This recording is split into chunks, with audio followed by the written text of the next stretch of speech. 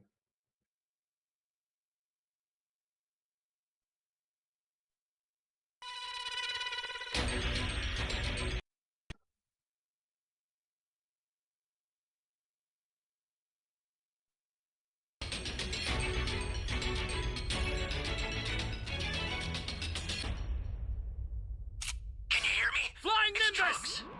I've set a super time machine, as well as a crate of supplies. Here's how to launch. Find the power keys, then place them in the right spots.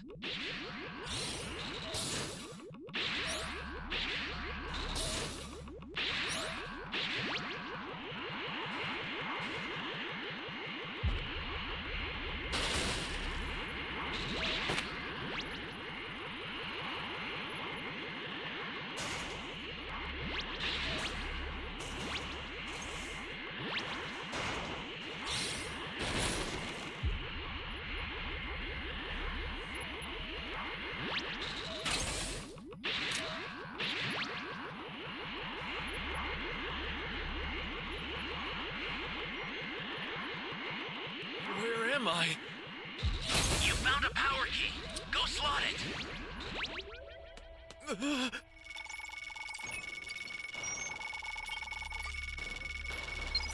Thanks. Alright, Mac, make sure you're ready.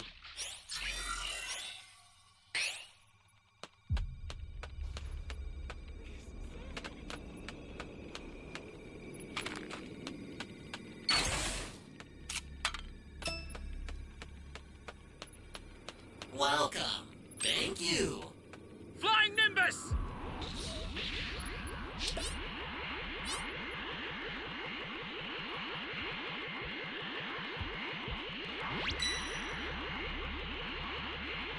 Oh, not going that way.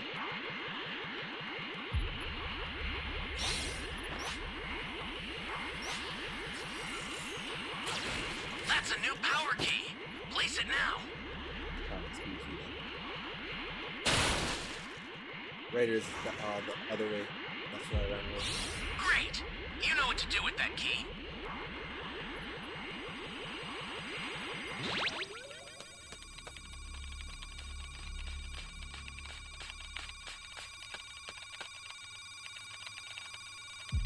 The more people on the key, the faster it increases. Hey! Give me a lift!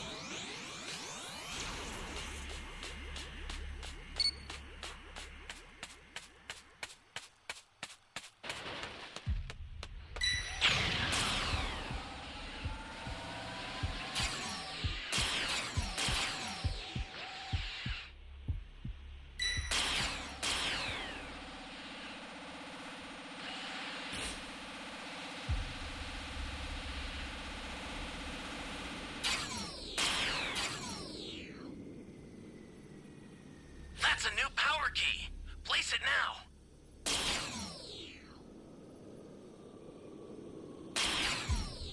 3% got away.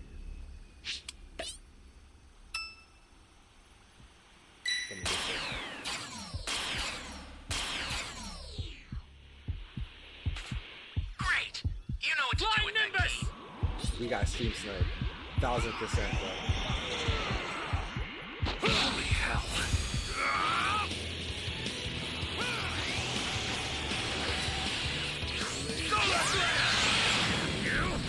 That's so clear. Not good.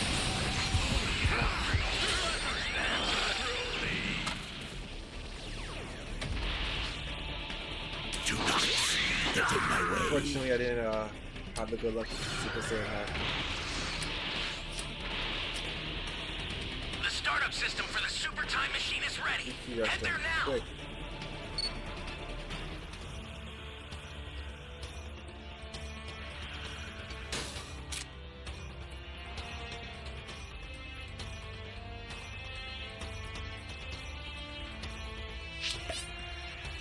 Let's go do it. The startup system is under attack. Stop it if you can, but retreat if you need. Got it? This is bad. Somebody's down. It's over! Extreme caution if you're going to help them.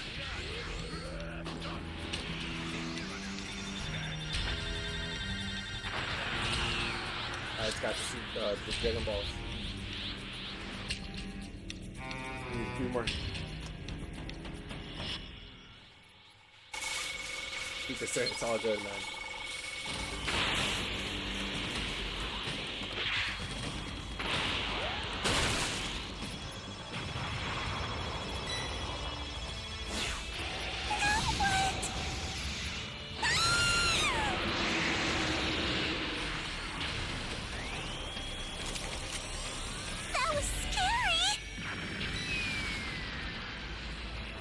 Rolly's broken, dog. The developers didn't fix him. It's hard to hit a stun on him. I'll send some supplies to help. Make good use of them. The startup system's under attack. It's dangerous, so tread carefully if you want to get closer.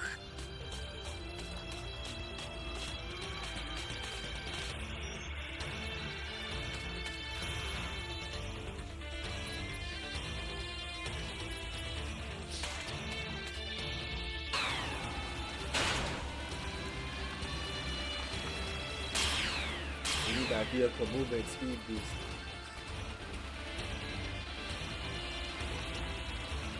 Guy's driving on gear 1.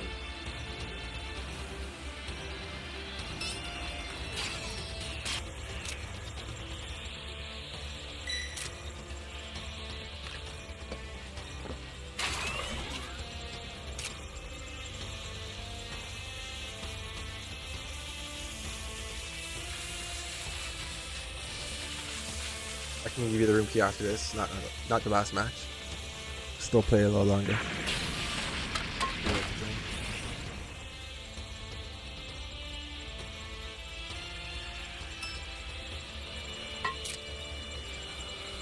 I'm so scared.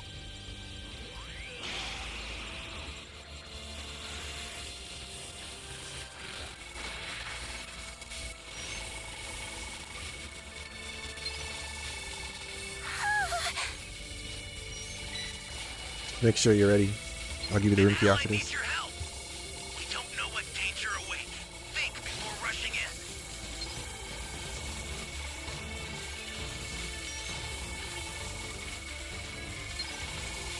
I'm so scared. I guess it's up to me.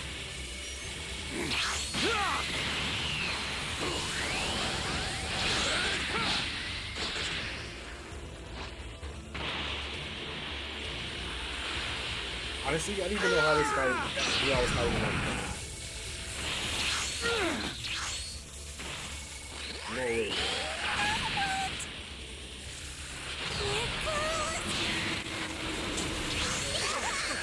Stop on level 3.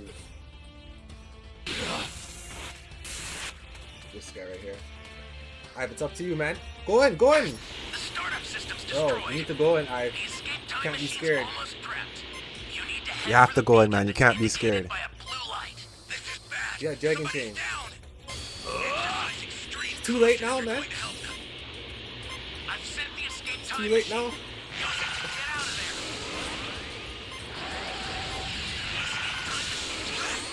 Whenever you have a beacon, you can call it again.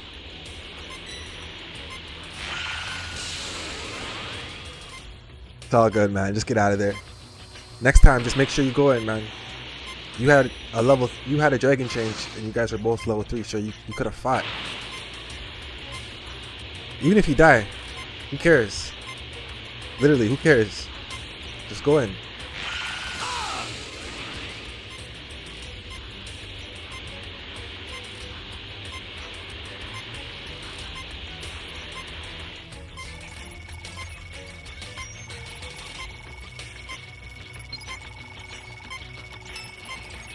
I've sent the escape time machine. Use it to get out of there. Yo, Mac, you ready?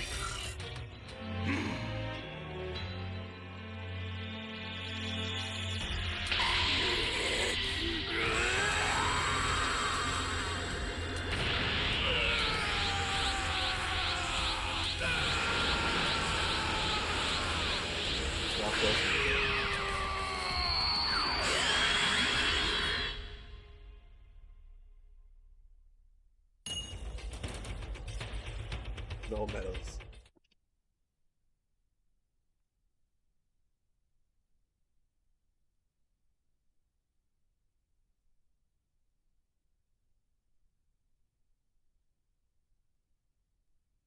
We just start tweeting at the developers on Twitter.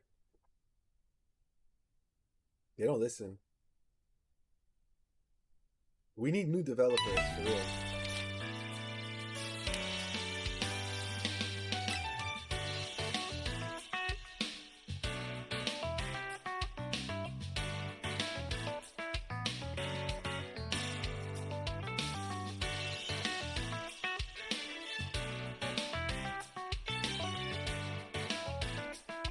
GG's at it.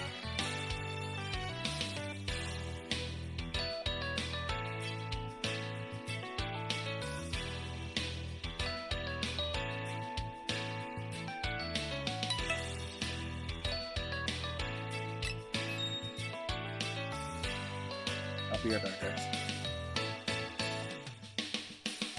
And fighting as it would be too boring. Growing increasingly frustrated, Trunks boils with anger, prompting Krillin to implore him to assist Vegeta so he won't get killed. In response, Trunks resolves to intervene only when his father has been knocked unconscious, ensuring that Vegeta remains oblivious to his assistance. Krillin argues that such an approach may not work if Vegeta dies beforehand, urging Trunks to reconsider. Meanwhile, 16 positions himself for an attack from behind, but Cell dismisses the futile gesture, deeming 16 nothing more than a piece of junk. As Vegeta catches his breath, he extends his arms outward, initiating a powerful surge of energy. He gradually draws his arms inward, assuming a gripping posture that triggers intense seismic tremors in the surroundings. With forceful determination, Vegeta directs a comment towards Cell, asserting that his perfect form couldn't possibly take the attack he plans to unleash head-on. Cell responds with a derisive smirk, prompting Krillin to speculate whether Vegeta's technique might inadvertently annihilate the Earth. Positioned to face the imminent attack head-on, Cell maintains his stance while Trunks pleads with his father to desist. Krillin implores Trunks to retreat as Vegeta lets out a thunderous cry, unleashing a colossal energy surge in the form of a final flash attack. Cell's readiness looks as though it turns to fear as the colossal energy beam propels forward, ultimately piercing through the atmosphere and into space. With impeccable timing, Trunks and Krillin manage to vacate the island, escaping the cataclysmic blast. As the dust settles, Vegeta's energy recedes, and Cell stands amidst the aftermath, bearing a sizable portion of his body obliterated by the attack. Seemingly victorious, Vegeta taunts Cell, proclaiming the battle is already over. Amidst the chaotic scene, Vegeta begins to laugh while Krillin becomes animated, thrilled that Vegeta has seemingly succeeded. Cell's anxiety intensifies while Vegeta's laughter persists. However, Cell's smug expression emerges as he reminds Vegeta that he has Piccolo's DNA. Cell then proceeds to demonstrate his regenerative abilities, growing his lost body parts, a sight that leaves Vegeta in a state of shock. As he approaches the Saiyan, Vegeta launches a barrage of projectiles in a desperate attempt for survival. Amongst the smoke, Cell emerges unscathed, countering with a powerful punch that forces Vegeta to the ground. Struggling to rise, Vegeta finds himself kicked airborne by Cell. Cell swiftly ascends and, to everyone's shock, delivers a crushing elbow strike, propelling Vegeta back to Earth, where he impacts face first and passes out, reverting from Super Saiyan form to his normal state. Cell states Vegeta's unwillingness to die, but says that he'll just have to finish the job. Recognizing the gravity of the situation, Krillin implores Trunks to intervene, prompting Trunks to comply, embarking on a formidable power-up that visibly increases his physique. Krillin gets nervous as he witnesses the immense surge in Trunks' power, and Cell readies himself to deliver a decisive blow to the weakened Vegeta. However, Cell's attention is suddenly diverted as he becomes aware of Trunks' dramatic transformation, causing his expression to shift to one of profound shock. Observing Trunks' heightened energy, Krillin remarks on the amount of ki pouring out of him. Trunks then tells Krillin his plan, instructing him to transport his father to Master Roshi's house and give him a senzu bean when the time is right. Krillin questions if Trunks will need a senzu himself, but Trunks denies it as he states he plans to win this fight. Touching down, Trunks expresses to Cell that he's going to kill him, and the two approach each other, closing the gap until they stand face to face. Cell initiates an attack, launching a kick towards Trunks, who quickly evades the blow. In response, Trunks delivers a punch, only for Cell to evade, counterattacking with a strike to Trunks' stomach, followed by a swift kick that propels Trunks away. Amidst the battle, Trunks motions Krillin to take his father to safety. He notices the gesture and Cell rushes in once more. Trunks rises to his feet and Cell hits him away again, the two then trading blows as Krillin lands next to Vegeta. Cell knocks Trunks away again and Krillin hoists Vegeta over his shoulder, signaling to Trunks with a thumbs up before departing. On his feet once more, Trunks faces Cell with a smirk. Cell, noting Vegeta's removal from the battlefield, questions whether Trunks will now engage in the fight more seriously. Trunks expresses surprise at Cell's knowledge of Vegeta's absence, prompting Cell to clarify Vegeta doesn't interest him anymore. He now directs his curiosity toward unlocking the true potential of Trunks' power, affirming his readiness to showcase the full extent of his perfected form. Unfazed, Trunks accepts the challenge, powering up and ready to fight seriously. Continuing to elevate his power, Trunks remains steadfast in his determination to unveil his true might to Cell. The impressive display of Trunks' immense strength garners the admiration of Cell, even surpassing his own capabilities. However, Cell tells Trunks that power isn't everything. Undeterred, Trunks dismisses Cell's assertion as a mere bluff and charges forward. Meanwhile, at the lookout, Piccolo stands in sheer amazement at Trunks' formidable power. Bulma implores Piccolo to share the unfolding events, prompting Piccolo to confirm that he's indeed referring to Trunks, much to Bulma's happiness. Inside the hyperbolic time chamber, Gohan assumes the form of a Super Saiyan, soaring through the air with precision, unleashing a fury of punches and kicks. Goku, engaged in meditation nearby, marvels at Gohan's rapid progress. Curiosity gnaws at Gohan as he questions his father's prolonged inaction. Mustering a final burst of energy, Gohan descends to the ground, reverting to his base form, breathless and exhausted. A resurgence of determination courses through Goku, propelling him into the realm of Super Saiyan. Not content with his mere achievement, he delves deeper, evolving into the Super Saiyan 2nd grade, surprising Gohan at Goku's mastery of this state. Goku then says he can push it one more time and evolves into Super Saiyan 3rd grade, shocking Gohan further, believing his father to be capable of effortlessly overcoming Cell. However, back at the battlefield, the limitations of the Super Saiyan 3rd grade form become increasingly evident. Despite his overwhelming power, Trunks struggles to connect a blow against Cell, who evades all incoming attacks with remarkable ease. Simultaneously, Goku understands the predicament. He deduces that the Super Saiyan 3rd grade form, while powerful, exacts a toll on speed and stamina. In his insight, Goku devises a new approach, shifting his and Gohan's focus toward refining the core Super Saiyan form. This will require making Super Saiyan their natural form, the benefit being they'd be able to stay in it without having to worry about fatigue. Meanwhile, Trunks finds himself perplexed by his inability to strike Cell despite his incredible power. Cell seizes the opportunity to mock Trunks, highlighting his over-reliance on brute force. In a surprising turn, Cell himself transforms into the Super Saiyan 3rd grade form, debunking the notion that it's a unique capability held solely by Trunks. Cell calls Trunks a fool for utilizing a form that only gives him brute strength. Trunks then experiences a sudden realization, acknowledging the flaw in his approach and recognizing the wisdom behind Vegeta's decision to refrain from using the Super Saiyan 3rd grade form. Agreeing with Cell's point, Trunks reverts to his base form, admitting defeat and urging Cell to kill him, which prompts the monster to state that he just might. Far removed on a distant island, Krillin notices that Trunks' ki shrank while Cell's was still huge. Acting with haste, Krillin administers a senzu bean to Vegeta, hastening their return to the battle. Meanwhile, Cell stands poised to deliver a final blow to Trunks, fueled by his disappointment in both Trunks and Vegeta. Perched atop the lookout, Piccolo stands in awe at the sheer might of Cell, predicting Trunks' impending demise. However, Cell acknowledges the remarkable progress made by Vegeta and Trunks within a short period of time, and wonders if they could improve it further if they had more time. Trunks states he isn't sure, as he won't know until he tries, piquing Cell's interest. Inquiring about Goku's whereabouts, Cell learns from Trunks that Goku's training to defeat him, as Trunks states that Goku will succeed where he's failed. Cell finds this answer satisfying and decides to hold a tournament in 10 days. He challenges Trunks to gather his allies so they can all compete against him, stating that assuming he wins, he'll take on the next person until there's no one left. Cell states it'd be a great way to pass the time, and urges Trunks to watch out for the location of the tournament on the news. Bewildered by Cell's new objectives, Trunks seeks clarity, prompting Cell to state he wants to confirm his superiority over everyone and spread fear into the world. He goes on to say he wants to have some fun, and the greatest fun of all is watching people's faces twist in fear. Cell then takes off, leaving Krillin and Vegeta to join the scene moments later. Back at the lookout, Bulma tells Piccolo to save Trunks, but the Namekian reveals that Trunks managed to survive. With an awareness of the challenges ahead, Piccolo grows nervous, opting to use the hyperbolic time chamber as well. On the islands, Trunks fills Krillin and Vegeta in on Cell's tournament idea, further annoying annoying Vegeta, who believes the monster is just toying with them. Despite their reservations, Trunks commits to using the hyperbolic time chamber again, and Vegeta opts to do the same, stating Cell will regret giving him more time. In the midst of their discussion, the battered Android 16 emerges, expressing his desire to partake in the tournament as well. He inquires of the group to escort him to Capsule Corporation for repairs, but Trunks is unwilling, more interested in destroying Dr. Gero's creations. However, Krillin decides to take him, stating he's not a bad guy, just like the other two androids, and further explains that they'll need all the help they can get to defeat Cell. The next morning, Cell arrives at a carefully chosen location designated for the impending tournament. With precision, he clears a substantial portion of the ground, expanding the area slightly beyond the dimensions of the World Martial Arts Tournament ring. Soon after, he artfully shapes the rock into a polished, smooth stone, fashioning the foundation of the ring. While he decides to enhance its appearance with decorations later, Cell departs for the ZTV station to make his momentous announcement. At Kame House, Yamcha and Krillin occupy a space near the television, currently tuned into a weather report. Abruptly, their attention is seized by screams emanating from the screen, revealing Cell's unanticipated presence at the TV station. Krillin alerts Master Roshi that Cell is on TV, and Chi-Chi comes over to watch too. Cell begins by announcing the interruption of the regularly scheduled programming to bring amazing news, and introducing himself to the world as Cell, the monster who'd been known worldwide thus far for slaughtering people a few days ago. He states that the person responsible for the massacre was him, only now he's grown much more powerful. Cell goes on to announce that in 9 days, on the 17th at noon, he'll be hosting a martial arts tournament called the Cell Games, then revealing the coordinates of the ring. The monster states that unlike the Tenkaichi Budokai held on Earth, everyone will be fighting him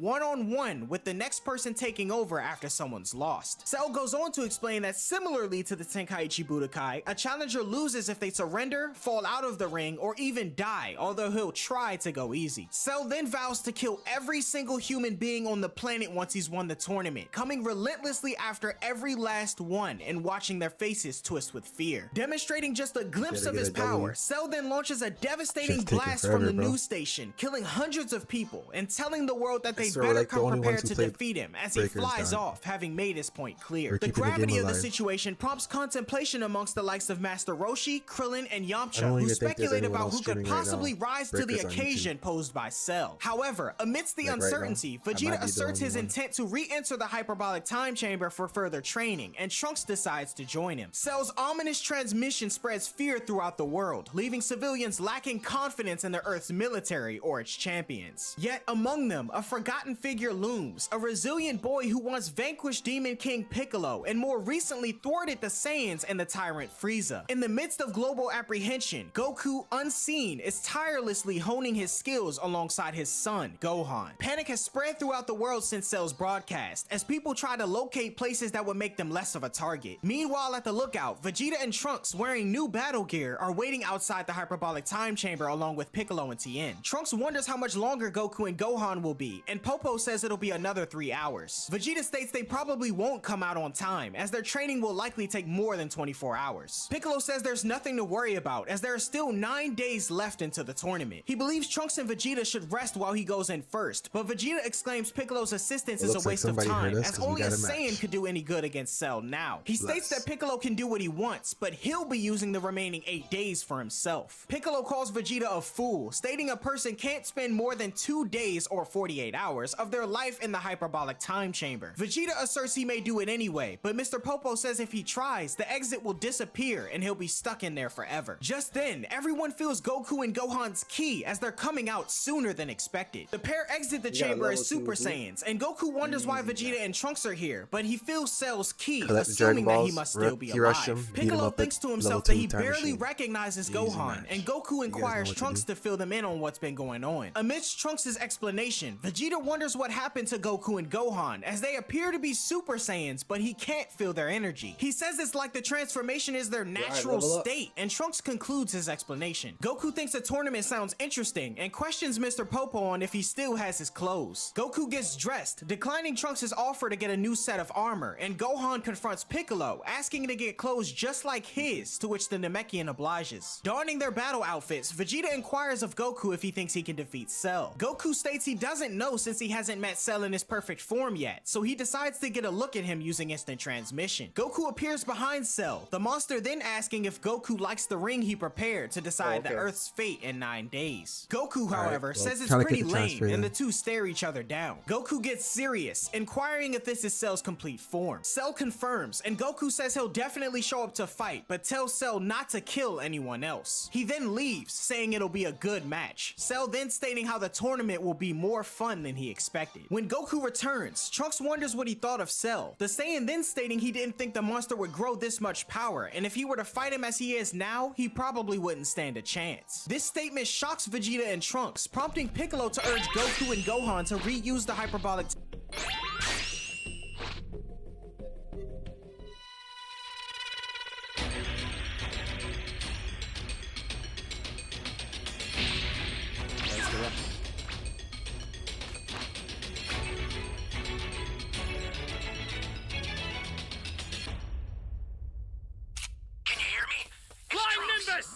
I've set a super time machine, as well as a crate of supplies.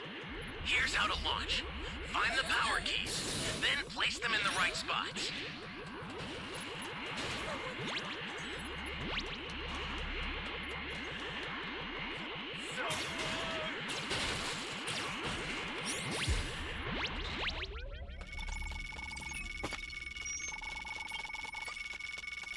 You're a big help.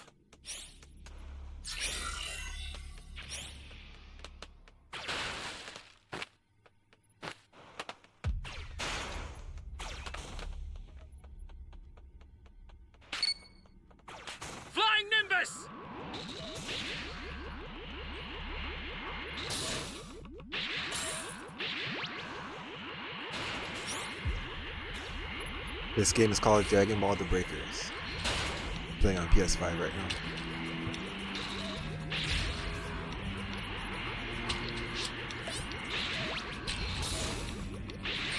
Where am I? We didn't find no keys.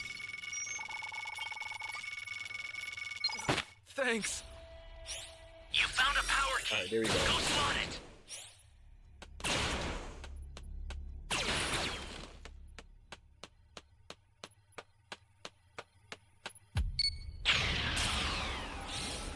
Welcome. Thank you. Oh, come on!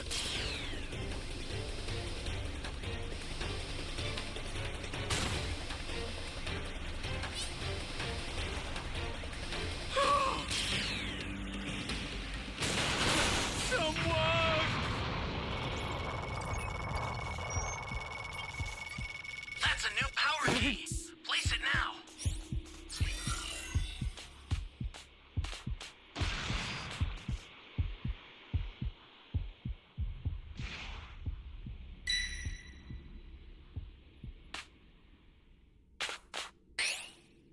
Flying Nimbus! Yeah, that's it.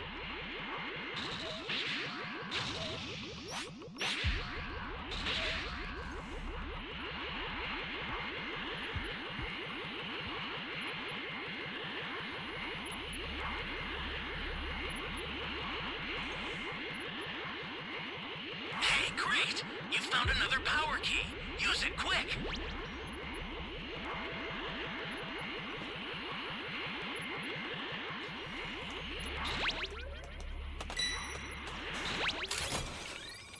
This is bad. Somebody's down. Exercise extreme caution if you're going to help them.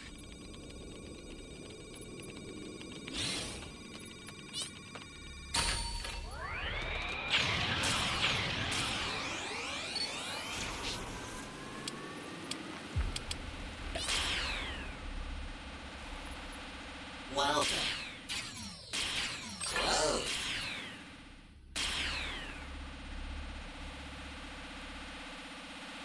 That's a new power key. Place it now.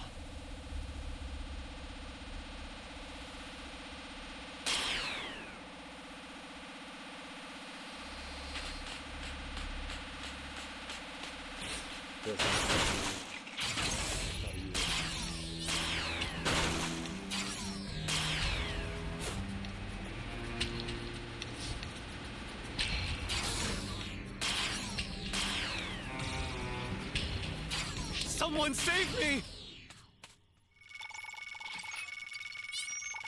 You can still jump from at level 3. Thanks. You just have to think with the transfer.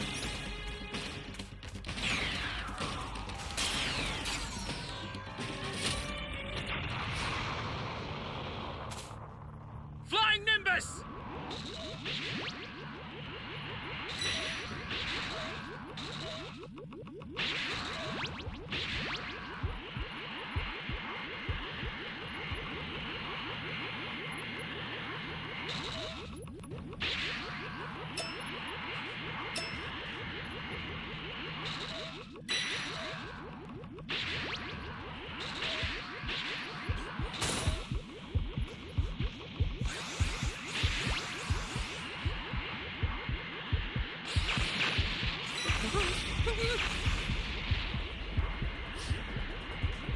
Could be trouble.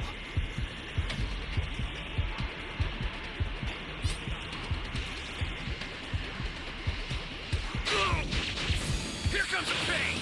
I sent you a super transfer. Use it to hold the enemy back.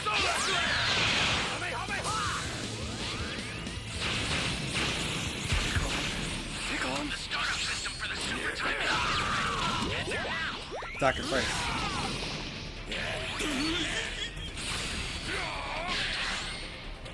We'll get the transfer.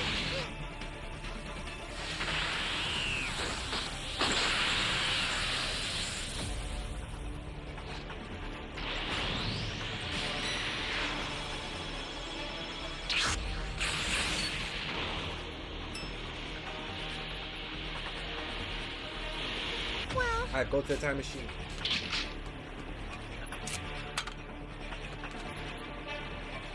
Spotlight's on you, man.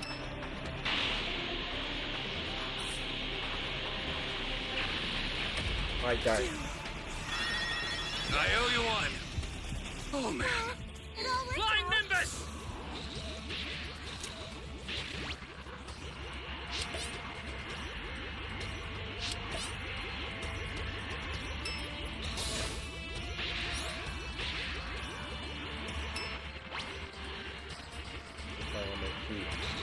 Sorry for the audio. Welcome.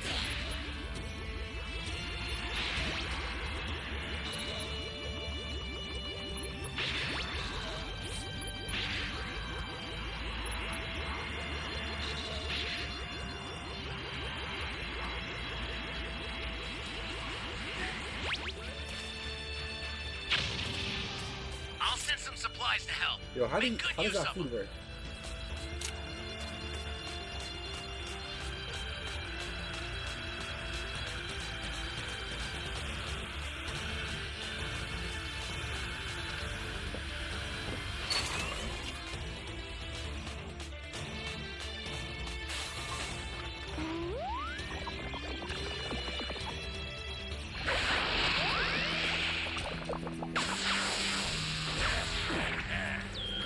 You hold it down, Mac. Super Saiyan. I'll get another one out right away. Just keep it together until then.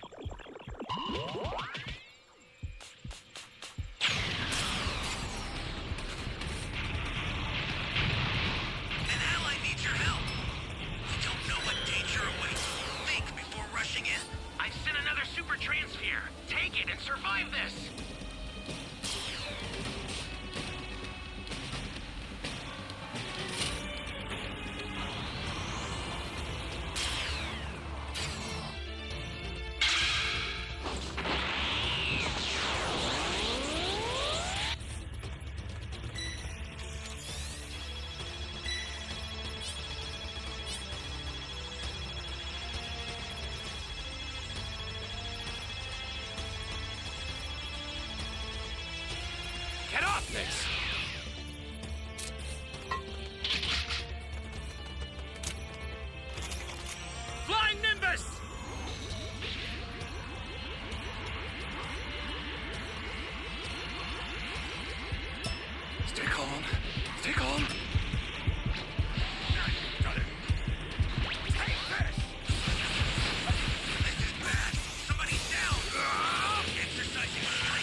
cooking right now.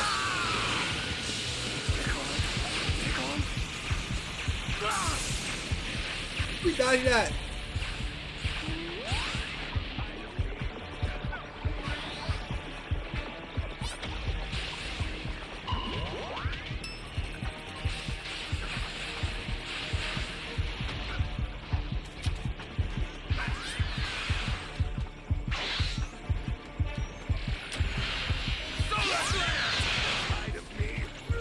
Got it.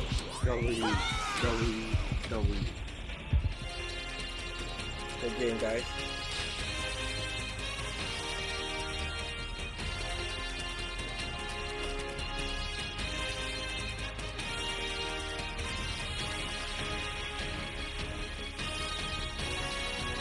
It can't be!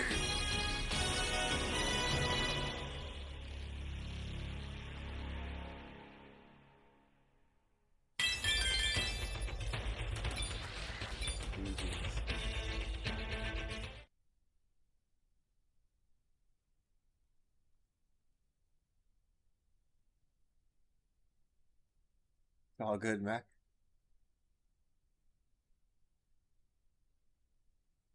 time chamber after everyone else is gone. However, Goku refuses, much to the Namekian's surprise. Piccolo wonders why Goku won't go back in the hyperbolic time chamber, and Goku explains the conditions of the room are rough, and that'll be better off resting his body. Vegeta mocks Goku, assuming the time chamber was too much for him. However, Goku says that there's a point where stressing your body becomes torture rather than training. He goes on to say that the rest of the group can go in though, as they probably still have some room for improvement. Feeling patronized, Vegeta questions if Goku's suggesting he's stronger than him, to which Goku confirms, stating much more so, angering Vegeta. Goku wishes everyone good luck, and he and Gohan take off, stopping at Korin's tower shortly after. Korin highlights the dire events unfolding on Earth, and as Goku explains that he's never seen anything like Cell before, Korin expresses astonishment at Goku's apparent calmness, even in the face of Cell's perfect form. Wondering if Goku's come across some revelation in the hyperbolic time chamber, Korin questions if he's made a valuable discovery. Goku brushes off the question with a chuckle, prompting Gohan to contemplate the possibility, as he was alongside his father during their entire training period. Goku questions Korin on Cell's strength, and Korin states he's not sure, as he hasn't shown his true powers, but he could estimate it. Goku tells him to try and compare Cell's power to his own, and he'll raise his ki. Meanwhile, Tien wonders if Gohan and Goku were really Super Saiyans, since they seem so natural. Piccolo says they definitely were, but they seem to have trained themselves to maintain the state as if it were their norm. Trunks thinks that it might be so they can do an even more incredible transformation during the battle with Cell, but Vegeta berates him, stating that Goku and Gohan decided Super Saiyan was their best combat state, assuming that if they got used to it, it would minimize the strain on their bodies during battle. Suddenly, Goku begins to power up, nearly blowing Korin and Yajirobe away, although Gohan remains calm. Korin tells Goku to stop and lower his energy, otherwise he'll shatter the tower. The others at the lookout feel Goku's ki and are in disbelief. As things calm down, Goku tells Korin that was about half his power, and Korin thinks it's crazy how Goku could be this strong. However, Gohan thinks to himself, wondering if that's all his father is actually capable of. Goku inquires of Korin to compare him to Cell, and the cat falls silent, then stating that Cell is still a bit stronger. Goku realizes his own estimation was correct, and thanks Korin happily. He touches Gohan on the shoulder and the two teleport away. Yajirobe and awed how incredible Goku is, while Korin wonders why Goku is so calm given the dire situation. At the lookout, Vegeta grows frustrated at Goku for always being one step ahead of him, thinking every time he believes he's got the upper hand, he's proved wrong. Vegeta then yells at Piccolo to hurry up and get in the room, as he's eager to go in next. Goku and Gohan arrive at Kame House, and Goku says they'll get Chi-Chi and go home. From there, he and Gohan will have 3 days of rest, 3 days of training, and then another 3 days of rest. Gohan wonders if this plan is the best course of action, but Goku tells him not to worry as they go and grab Chi-Chi, who screams when she sees Gohan's hair color, thinking he's turned into a delinquent. A few days later, Goku, Gohan, and Chi-Chi enjoy a leisurely picnic by the lake. Goku notices a massive fish in the water and points it out to the others, but Gohan, concerned about their carefree attitude, questions if relaxing like this is wise. Goku reassures him, suggesting that things will probably work out in the end, which catches Gohan's attention. Despite his son's unease with the uncertainty though, Goku's confidence in their ability to win is evident. After a while, the three drive down the road. Goku remarks that all the shops are closed, to which Chi-Chi explains that people believe they only have 7 days to live due to the Cell games. Amidst this, a radio broadcast captures their attention, where a newsman announces the Royal Army's mobilization to confront the creature known as Cell. Reacting urgently, Goku intervenes, imploring them to halt their approach as it would only lead to their deaths. An array of tanks, planes, and soldiers converge upon Cell's location, brimming with misguided confidence. Cell departs and lands on a nearby mountain, stating that he doesn't want to damage his new arena. The Royal Army unleash an onslaught of missiles, gunfire, and other explosions on Cell, Goku's family following the developments through a radio broadcast, witnessing the futility of the assault. The commander eventually tells everyone to hold their fire, but despite their attempts to engage, Cell remained unharmed. As the survivors attempt to retreat, Cell dismissively eliminates them with only a glimpse of his power, leading Goku to switch off the radio in anger. Decisively, Goku instructs Chi-Chi and Gohan to head home, as he intends to go see Piccolo. Exiting the vehicle, he vanishes using instant transmission. Upon his arrival at the lookout, Goku immediately wonders if Piccolo used the hyperbolic time chamber again, to which the Namekian confirms. Goku assumes that Piccolo's power has significantly increased, however, he states that he still isn't strong enough to beat Cell. The conversation shifts to Goku's request to split Piccolo and Kami once more, given the Dragon Balls were turned to stone after their merger and they need them again to bring everyone back who Cell killed. However, Piccolo states that such a thing is impossible, as once he and Kami fuse, they can never separate again. Goku acknowledges the response and proposes seeking the surviving Namekian's planet as a solution to restore the Dragon Balls. He says that if one of them will be willing to come live on Earth, they could become a god like Kami was, and the Dragon Balls will be restored. Goku declares his intent to locate the Namekians, and Mr. Popo expresses his openness to having a new guardian of the Earth. Piccolo questions Goku's travel plans, considering their limited time and lack of knowledge about the Namekians' destination. Goku, however, tells Piccolo he isn't thinking, stating once again he possesses the instant transmission technique and plans to detect individuals with a key resembling Piccolo's. Goku's initial attempt at finding the Namekians proves unsuccessful, prompting him to consider utilizing King Kai's planet for assistance as he teleports away. Meanwhile, at Kame House, Krillin, Yamcha, and Master Roshi tune into a TV broadcast featuring King Furry. He takes responsibility for the failed army attack against Cell and expresses hope for a savior's emergence, more specifically someone like the boy who defeated Demon King Piccolo long ago. Goku reaches King Kai's planet and greets Bubbles before conversing with the Kai, who is napping. Goku begins telling the Kai about the Earth's extraordinary events, and he helps Goku by pointing him in the direction of the Namekians' new home. Goku begins to pick up the Namekians' location, prompting King Kai to acknowledge Goku's use of instant transmission, stating how he must have learned it from Yardrat. The Saiyan then teleports away, having locked on to the planet's key signature. Upon arriving at New Namek, the Namekians are surprised by Goku's presence. He identifies himself, and the tribe immediately recognize him, stating he was the one who defeated Frieza and saved them all. Goku then explains his mission, mentioning the need for a new guardian of Earth. The Namekian leader Mori introduces Dende, the Namekian boy who'd ventured with Krillin and Gohan on Namek in their battle against Frieza. Mori mentions Dende's desire to visit the two again after so many years, prompting Goku to ask if he'd be able to make Dragon Balls. Mori confirms Dende's ability, stating he's a true descendant of the Dragon Clan and will be more than capable of becoming a new god of Earth. Goku expresses gratitude and welcomes Dende, bidding the Namekians a farewell before returning to King Kai's planet briefly to report the success. Goku proceeds to the lookout on Earth with Dende, where Piccolo and the others await. Dende's arrival surprises them, and Goku leaves the Namekian boy with them to grab Krillin and Gohan. Meanwhile, at Kame House, Krillin and Yamcha continue to watch TV, witnessing a broadcast on a human fighter named Hercule, who will be entering the Cell games. Hercule claims that Cell's nothing but a pushover, stating he used bombs ahead of time to get rid of Earth's military. Hercule then vows to wipe the floor with Cell, as an unimpressed Krillin watches on, saying he'll probably die soon. Goku then appears at Kame House, inviting Krillin to join him to see Dende again. Goku, Gohan, and Krillin all arrive back at the lookout, where Gohan and Krillin reunite with Dende once again. Amidst the excitement of their reunion, Trunks questions Goku on if his calm demeanor stems from discovering Cell's weak point, but Goku is uncertain if a vulnerability exists in Cell, confusing Trunks. Piccolo is curious about Dende's ability to create Dragon Balls, but Goku reassures him that the Elder Namekian praised Dende's skills. Dende believes he can craft Dragon Balls within around 100 days, but Goku's surprised it'll take that long. However, Dende states a more immediate solution. He can make the Dragon Balls right away if they use the ones on Earth that had previously turned to stone. Krillin expresses his approval and wonders whether Dende could make them grant 3 wishes like the Namekian dragon. Dende confirms this possibility, but raises the concern that in order to revive a large group of people simultaneously, the wishes would have to be limited to 2. Piccolo finds this arrangement acceptable, prompting Dende to request the dragon's design. Mr. Popo retrieves it for him, and standing over the casing, Dende employs his magical abilities, causing light to emanate from it and descend to the Earth. Dende declares that the Dragon Ball should now now be restored, leading Piccolo to admire Dende's impressive talent. Goku decides to borrow the Dragon Radar from Bulma to locate the Dragon Balls and gather them. He suggests that Gohan take a break from training and spend time with Dende until the Cell games, but this confuses him. Goku teleports away, and Trunks questions Gohan about his dad's seemingly carefree attitude, considering Cell's strength and lack of a known weakness. Gohan is equally puzzled, stating his dad just told him to look forward to the tournament, bewildering Trunks. Krillin speculates that Goku must have some sort of plan, but Piccolo states he might just be believing that forthcoming events are already predetermined, and the group falls silent. Goku arrives at Bulma's laboratory, where she and Dr. Brief are working on number 16. Goku takes the Dragon Radar and proceeds to collect the Dragon Balls, and as time goes by, Vegeta emerges from the hyperbolic time chamber and Cell stands in his arena, wondering if 10 days of waiting was excessive. Eventually, Goku gathers all 7 Dragon Balls and the world pins its hopes on Hercule, the supposed world fighting champion who claims he can take on Cell. Finally, the awaited day of the 17th arrives. Goku changes into his training attire and begins to depart, Chi-Chi pleading for him to be careful. She also tells him to prevent Gohan from fighting at any cost, but Goku brushes off her concerns and leaves, much to her dismay. Meanwhile, at the lookout, Goku finds Piccolo, Krillin, Gohan, Trunks, Dende, and Mr. Popo assembled. Goku questions where Vegeta is, but Piccolo states he's already departed. Goku then questions everyone's silence moments after and wonders what's wrong. Krillin explains that while the Dragon Balls can resurrect many people with a single wish, the same limitation remains. Only those who have never died before can be revived. Dende apologizes for not revealing this sooner, but Goku reassures him, expressing confidence that they won't die. Krillin is skeptical of Goku's optimism, but Goku remains undeterred, urging them to hurry up so they'll make it on time. In the arena, Cell awaits, while a reporter and cameraman observe him from a cliff, fearing for their safety. Moments later, Hercule arrives, showing off to the world and confident in his abilities. Hercule gets Cell's attention, declaring to take him down with a hand gesture, much to the excitement of the camera crew and citizens of the Earth. As Cell ponders on who this insect is, the stage is set, as there are now only 15 minutes until the Cell games begin. 12 minutes before the commencement, Hercule is already making his way into the ring. He motions for the announcer and cameraman to join him, and they oblige, with the announcer boldly declaring himself the world's most courageous. They climb into the ring as well, aiming to interview Hercule. Hercule states he feels bad for Cell as he's about to be defeated, then exposes him, claiming he used bombs in the destruction of Central City and the military. Cell pays no attention, but Hercule assumes it's because he's afraid to face the truth. In a defiant gesture, the announcer flips Cell off, while Hercule moons him. Meanwhile, Master Roshi watches this on TV, stating he wouldn't mind if Hercule got killed. Suddenly, the announcer's attention shifts as a figure flies in. Cell identifies the newcomer as Vegeta, noting he never learns his lesson, but hopes he's improved a little. As the Saiyan Prince lands, the announcer questions whether Vegeta was flying, but Hercule dismisses it as a trick. The announcer approaches Vegeta, inquiring about his identity and expressing concern for his safety. However, Vegeta brushes him off, commanding him to leave him alone. Returning to Hercule's side, the announcer comments on Vegeta's peculiar behavior and says his hairstyle's weird. The countdown then continues, with only 5 minutes remaining until the start of the Cell games. Number 16 arrives next, sporting a capsule core patch concealing the red ribbon logo, surprising Cell as he managed to fix himself up. Vegeta deduces that only Bulma and her father could have repaired the android, then states it was a waste of effort. Soon after, Cell notices another group approaching and announces the arrival of Son Goku. 7 figures descend and land: Gohan, Krillin, Piccolo, Yamcha, Tien, Trunks, and Goku, all standing ready for the battle that'll decide the fate of the Earth. The announcer is shocked at everyone's flying abilities, but Hercule states it must be a popular trick. 16 approaches Krillin, expressing gratitude for his repairs. Goku wishes 16 well, but the android firmly reminds him of his original purpose to kill him, stating that he'd be wise to remember that. Soon after, Goku volunteers to go first, surprising Trunks as he figured they'd save the best for last. Goku wonders if Vegeta's okay with this, and the Saiyan Prince remains indifferent, confident that he'll still be the one to defeat Cell. Amidst their conversation, Hercule interjects, asserting that they don't have the authority to determine the order. The announcer questions the group's participation, and Goku confirms their readiness, although the announcer exclaims that this isn't a game and chastises their ignorance. Krillin retorts that the ones who truly aren't aware are the announcer and Hercule, who boast about the world champion. Krillin tells Goku to just let Hercule go first, and amid the banter, Cell interrupts, signaling that it's time to begin. Cell impatiently instructs someone to enter the ring quickly, prompting Hercule to confidently declare that he will go first. Goku warns Hercule of the danger and advises him to reconsider, but his words fall on deaf ears as the announcer directs the cameraman to capture Goku on TV, relaying to the world the Saiyan's comments and leading causing many viewers to perceive Goku as foolish. At King Castle, the king observes the scene and draws parallels between the stranger and the boy who once saved the world from Demon King Piccolo long ago. However, differences in hair and eye color make him realize that it can't be the same person. Another individual amongst the group bears a striking resemblance to Demon King Piccolo as well, which the king questions. Krillin attempts to console Goku, assuring him that Hercule can be resurrected using the Dragon Balls. With a reassuring wave, Goku conveys that it's alright, and the announcer assumes that Goku now realizes Hercule's greatness. Hercule removes his cape and championship belt, locking eyes with Cell for a moment. He then brings out a capsule, opens it, and unveils a large bag containing 15 tiles. Hercule stacks and focuses his energy before executing a precise chop that obliterates 14 tiles, much to the world's excitement. However, the group, including Goku, falls into an awed silence while Cell considers Hercule a complete fool. Confident, Hercule proudly points out the shattered tiles, linking them to Cell's fate in just a minute. As the world cheers on, he believes this spectacle will boost his popularity, especially with the event being captured on TV. Assuming a fighting stance, Hercule charges at Cell, delivering a dynamite kick to Cell's face and unleashing a fury of punches. Things are looking great for the world champion until Cell eventually swats him aside, flinging him into a nearby mountain, and really hoping for Cell's victory. Despite crashing into what seemed like certain death, Hercule miraculously survives, much to Krillin and Piccolo's disappointment. The world is taken aback as Cell managed to eliminate Hercule. In response, Cell announces the immediate commencement of the Cell games, and Goku steps forward. Hercule attributes his defeat to merely losing his footing and promises to get serious next time, although Vegeta in the distance expresses disbelief at Hercule's failure to recognize how weak he truly is against Cell. Goku enters the ring, drawing the attention of everyone present. Cell lowers his previously crossed arms and comments on the impending excitement of the battle, assuming a ready stance. Trunks anticipates that everyone will finally discover the reason behind Goku's peculiar calmness, and the announcer broadcasts to the world that Hercule is currently on break, during which an unknown member of the group will step into fight. He questions Hercule's opinion regarding this unfamiliar challenger, and Hercule dismisses the competitor's stance as that of an amateur. He asserts that Goku wouldn't last 2 seconds against him, and states he'll give him about 5 against Cell. With Cell ready to go, Goku charges forward. Cell efficiently blocks a kick and a punch from Goku, who then evades a strike by ducking. A brief exchange of blows ensues between the two, culminating in Goku executing a backflip to create distance. Cell propels himself toward Goku with a headlong rush, but Goku raises his arms in defense. As Cell prepares to strike Goku, the latter instead employs a kick to launch Cell into the air. Goku follows suit, channeling a Kamehameha wave in his pursuit, but Cell effortlessly swats the energy attack aside. Seizing an opportunity, Goku materializes behind Cell, delivering a punch to his back. Enraged, Cell retaliates by striking Goku's face and sends him flying back into the ring with an attack on the back. Goku manages to stop his descent, landing gracefully as Cell also touches down. Cell then declares that the warm-up is over, leaving both Hercule and the announcer astounded by what they've witnessed. Goku and Cell lock eyes in an intense gaze, prompting Krillin to believe that the real battle is about to commence. The announcer is impressed by the capabilities of the unknown competitor and seeks Hercule's opinion. Nervously, Hercule concedes that the performance was better than he anticipated, but states that it might be the peak of the competitor's abilities. Goku and Cell share contemplative thoughts about each other before Goku's demeanor shifts, asking Cell if he's ready for what's coming. Trunks observes a change in Goku's eyes, while Cell perceives that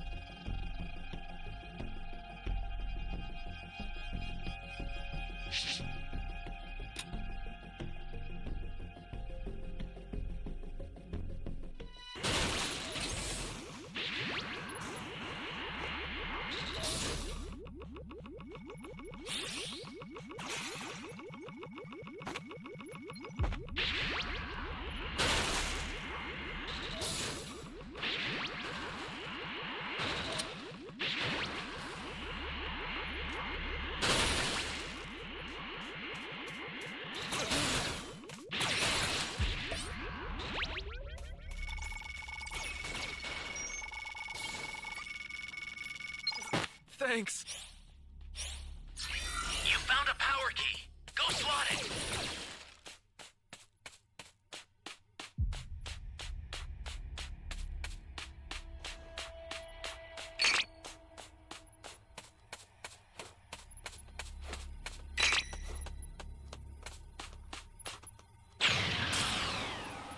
Okay, he found the... Where's this shit?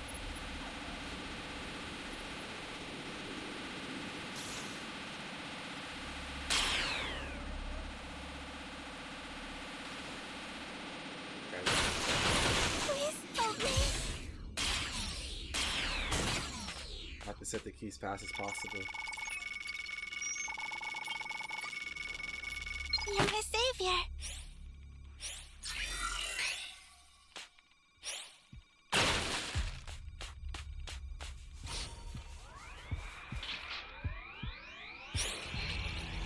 Flying Nimbus!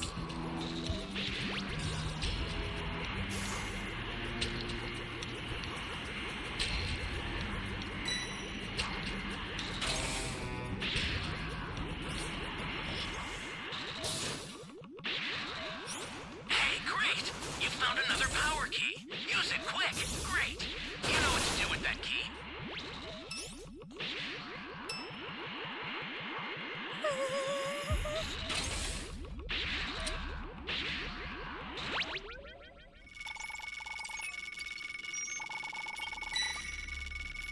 Thank you very much. You got a power Ally key down! right If you intend to rescue them, watch out for enemies. That's a new power key. Place it now. there. You might not need it. Flying Nimbus!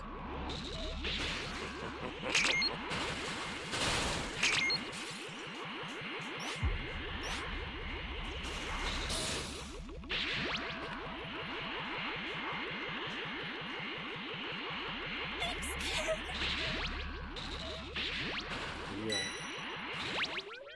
This is bad. Somebody's down. Exercise extreme caution if you're going to help them. Thank you so much.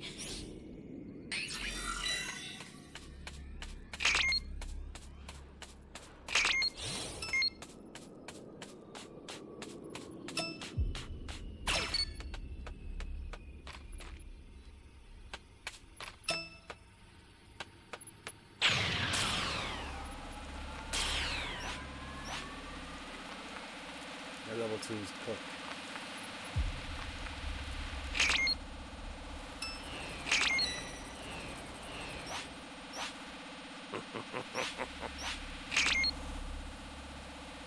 Ally down! If you intend to rescue them, watch out for enemies. You lost this game. Great! You know what to do with that key.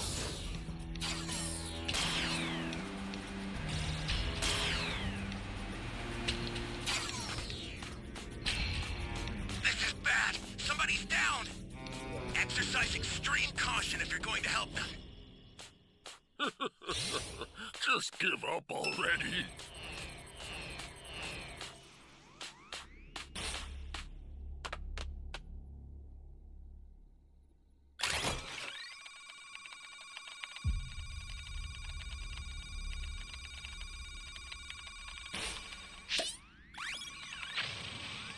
An ally needs your help. We don't know what danger awaits. Think before rushing in.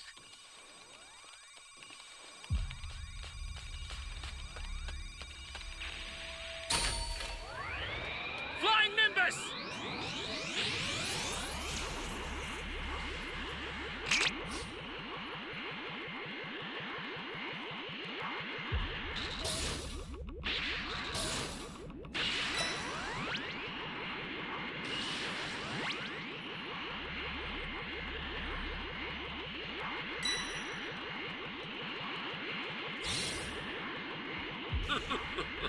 Just give up already. The startup system for the super time machine is ready. Head there now. Gotta get the hell out of here!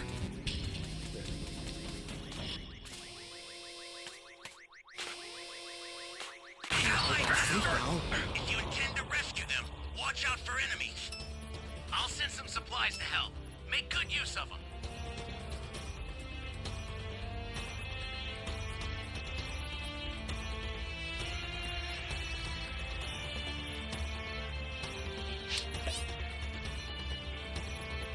The startup system is under attack.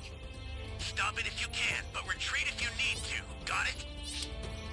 The startup system's under attack.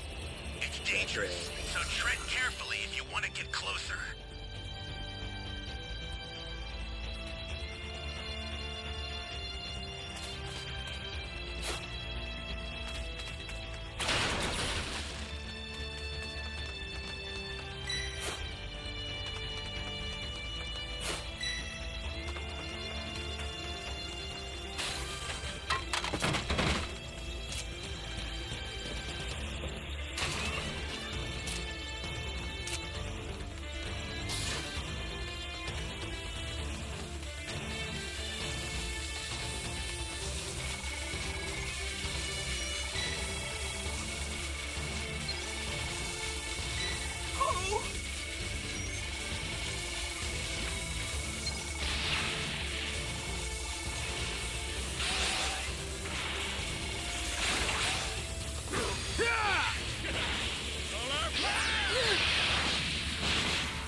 destroyed.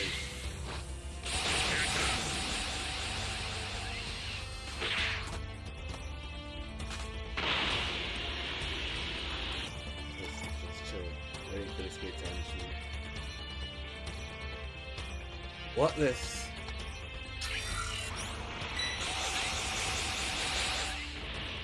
I'm in trouble now.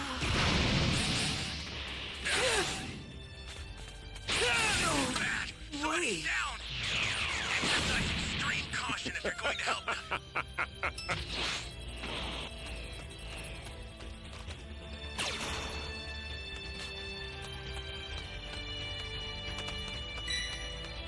Ally down. What's that? You intend to rescue them. Watch out for enemies.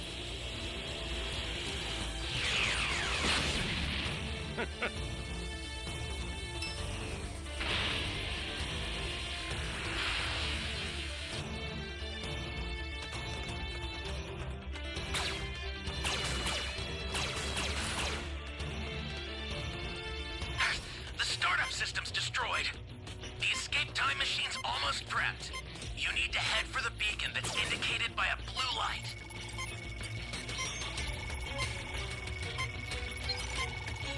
We'll see about that.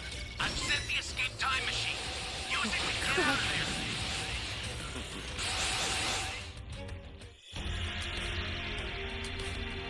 Time machine destroyed.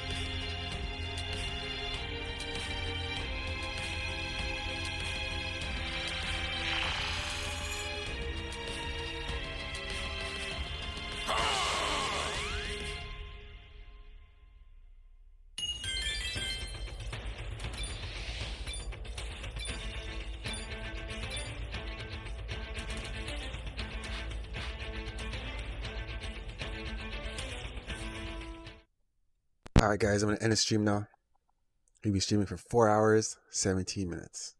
If you stayed this long, I'd like to say thank you. Appreciate it. Have yourself a good night. Please give the video a thumbs up, subscribe, and I'll see you guys tomorrow. Peace.